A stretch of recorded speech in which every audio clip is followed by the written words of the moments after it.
செல்ல குழந்தையே, உன்னுடைய உண்மையான அன்பு உன்னை தேடி எப்பொழுதும் வரும் என்று ஏங்கி தவித்து கொண்டு இருக்கின்றாயா?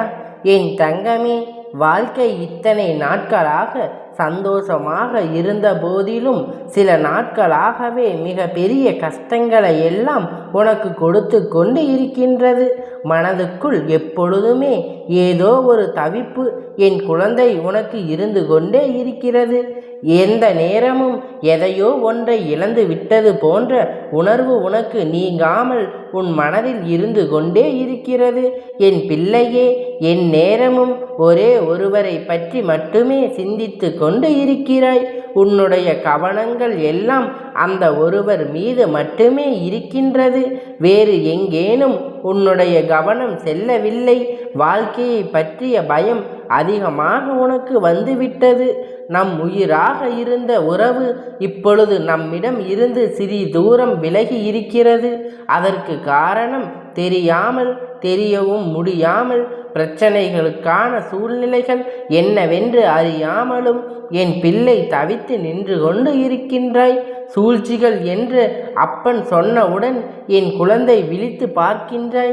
நம் உறவு பிரிந்ததற்கு அப்படி என்ன சூழ்ச்சி நம்மை சுற்றி இருக்கப் போகிறது என்று என் தங்கமே, நிச்சயமாக இந்த அன்பு பிரிந்ததற்கு மூன்றாவது ஒருவர் நிச்சயமாக தொடர்பில் இருக்கிறார்கள். ஏனென்றால் என் குழந்தை, நீ எப்பொழுதுமே உண்மையானது ஒரு அன்பு வெளிப்படுத்துகின்றாய். ஆனால் அங்கிருந்து கிடைக்கின்ற அன்பு அதற்கு ஏற்றதாக இல்லை என்கின்ற பொழுது நிச்சயமாக என் குழந்தையினுடைய மனது மிக வேதனை அடைந்து விடுகிறது.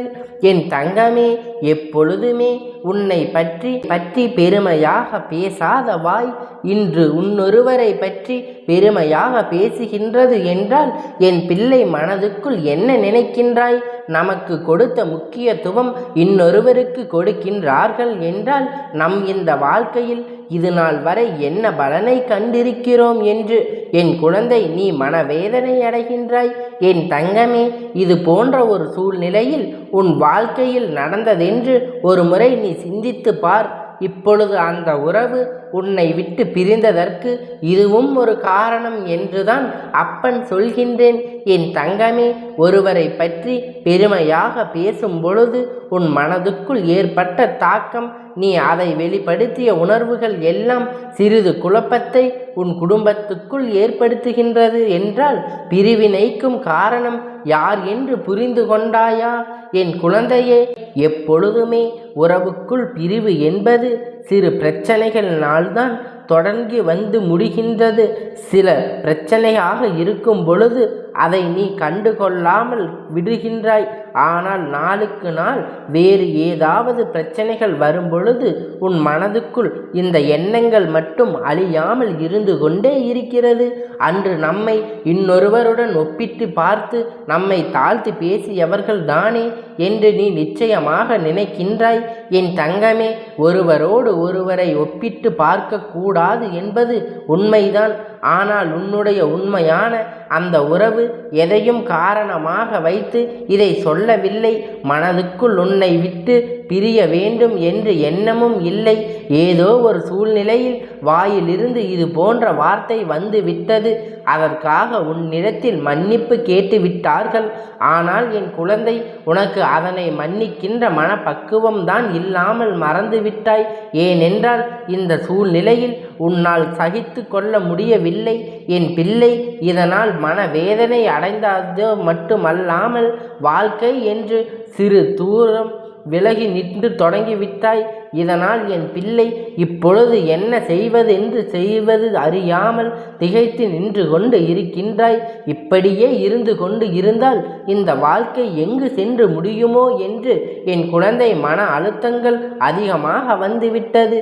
என் தங்கமே, வாழ்க்கையிலே எதுவுமே பொறுமையாக இருக்கும் பொழுது சீக்கிரமாக அது நம்மை வந்து அடையும்.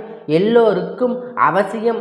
அதுவும் குடும்பம், வாழ்க்கை என்று ஒன்று வந்து விட்டால் அது மிகவும் அவசியம் என் தங்கமே. அதுபோலத்தான் சகிப்புத்தன்மை. எந்த ஒரு விஷயம் நடந்தாலும் ஒருவருக்கு ஒருவர் சகித்து கொண்டு செல்ல வேண்டும் என்றுதான் அப்பன் சொல்கிறேன் என் குழந்தையே. அதற்காக எத்தனை தவறுகளை செய்தாலும் அதை சகித்து கொள்ள முடியுமா என்று நீ நினைக்கலாம் என் தங்கமே. சகித்து கொள்ள பழகி விடுவாய். ஆனால் அதுவும் உனக்கு எளிதாக மாறிவிடும். இப்படி இருக்கும் என்றால் நீ போட்டி போட்டு கொண்டு சண்டையிட்டு கொண்டு அந்த பிரச்சனைகளை மேலும் பெரிதாக்கிவிடக்கூடாது. ஒரு முறை செய்கின்ற தவறு நீ பல தண்டனைகளை வழங்குவாயே, ஆனால் அது நிரந்தரமாக தவறாக மாறிவிடும் என்பதை நீ மறந்துவிடாதே என் தங்கமே. உதாரணத்திற்காக அப்பன் உனக்கு ஒரு விஷயத்தை சொல்கின்றேன். ஒரு கெட்ட பழக்கம் இருக்கின்றது. அது இத்தனை நாட்கள் இல்லாமல் புதிதாக வந்திருக்கிறது என்றால் என் குழந்தை அதிலிருந்து மீட்டெடுக்க தான் நீ முயற்சி செய்ய வேண்டுமே தவிர மேலும் அதற்குள்ளேயே கொண்டு தள்ளிவிட்டு விடக்கூடாது. நான் சொல்வதை நீ முழுமையாக நிச்சயமாக உனக்கு புரியும் என் குழந்தையே. ஒரு விஷயத்தை செய்யும் பொழுது கண்டுகொள்ளாமல் இருக்க வேண்டும்.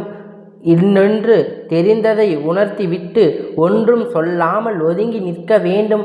தானாகவே மனம் உகந்து நம் இத்தனை பெரிய தவறு செய்து நமக்கு என்ன தண்டனை கொடுக்கவில்லையே என்று நினைத்து மனம் திருந்தி விடுவார்கள்.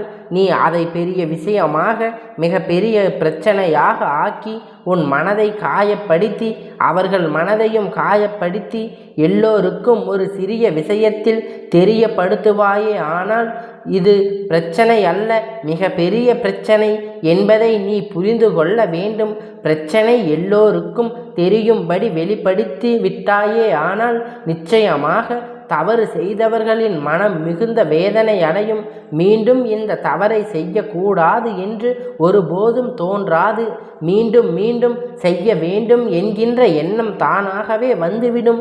இது மனிதர்களின் இயல்பு என்பதை நீ புரிந்து கொள்ள வேண்டும் என் குழந்தையே.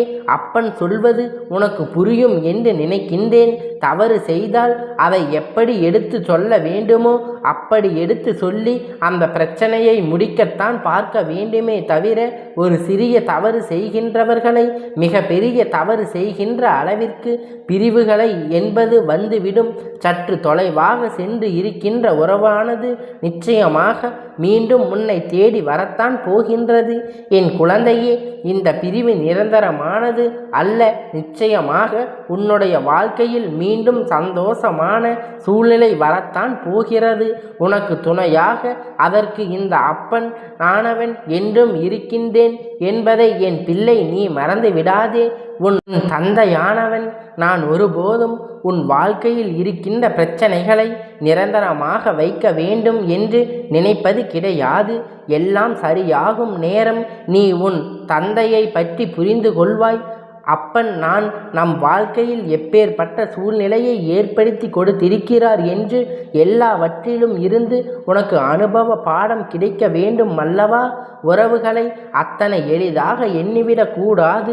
அதுவும் வாழ்க்கை துணையாக இருக்கின்ற உறவு, உயிரான உறவு என்று ஒன்று இருக்கும் பொழுது அவர்களுடைய உணர்வுகளை புரிந்து அதற்கு ஏற்ற பொழுது நடந்து கொள்ள வேண்டும். நீ அப்படி நடக்க தொடங்கினால் தானாகவே அவர்களுக்கு இது போன்ற நடக்க தொடங்கிவிடுவார்கள்.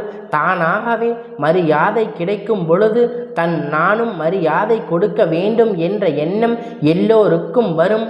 உனக்கும் அப்படித்தானே என்பதை முதலில் புரிந்து கொள். யாரிடமும் ஒருபோதும் உன்னுடைய உயிரான உறவை விட்டு கொடுக்க கூடாது.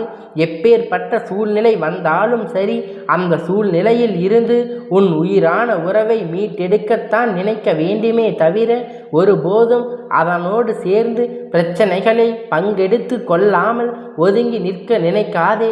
எந்த ஒரு சூழ்நிலையில் நீ அவருக்கு கை கொடுக்கின்றாயோ அதுபோல அவரது கை உனக்கு ஆபத்து என்கின்ற நிலை வரும்பொழுது உன்னை தேடி வரும் என்பதை நீ மறந்து விடாதே. என்னுடைய குழந்தையின் வாழ்க்கை நிச்சயமாக நல்ல நிலைமைக்கு வரத்தான் போகிறது. அதற்கு இந்த அப்பன் உன்னோடு இருப்பேன் என்பதை மறந்து விடாதே. எல்லாவற்றிற்கும் சகித்து கொண்டு பொறுமையோடு காத்து கொண்டு இரு. வாழ்க்கை சில காலம் நீ நடத்தி விட்டாய். மீண்டும் அந்த வாழ்க்கை ஒருபோதும் உன்னை விட்டு செல்லாது. கஷ்டங்கள் முதலில் அதிகமாக இருக்கும்.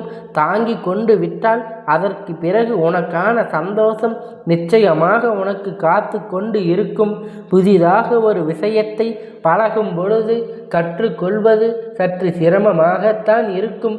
ஆனால் அதுவே வாழ்க்கை என்றால் உன் பொழுது அது உனக்கு பழகிவிடும். சந்தோஷமான வாழ்க்கையாக உனக்கு ஏற்றாற்போல் அதை மாற்றிக்கொள்கின்ற சக்தி உனக்கே தானாக வந்துவிடும். என் செல்ல குழந்தையே, இந்த அப்பனுடைய ஆசீர்வாதம் உனக்கு என்றென்றைக்கும் முழுமையாக கிடைத்து கொண்டே இருக்கும்.